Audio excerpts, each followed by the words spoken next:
At sa mga nag-iisip pa lang ng pupuntahan sa Long Holy Weekend, pwede pong Japanese tunnel sa Ilagan Isabela ang inyo pong puntahan at ang beach with rock formation sa Kasiguran, Aurora. Narito po ang unang balita.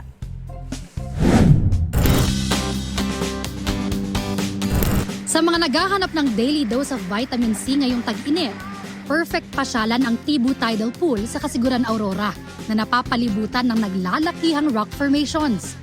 May rooms and cottages din na maaaring rentahan ng mga gustong mag-picnic at mag-overnight.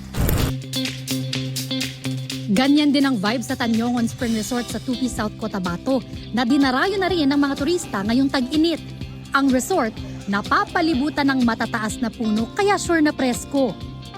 Bida roon ang crystal clear na tubig na ayon sa caretaker ay nagmumula pa sa paanan ng Mount Matutum. Kung trip nyo namang gumala at mag-unwind, bukas na rin sa mga planong mamasyal ang Japanese Tunnel sa Ilagan Isabela. Ang historical landmark itinayo ng World War II.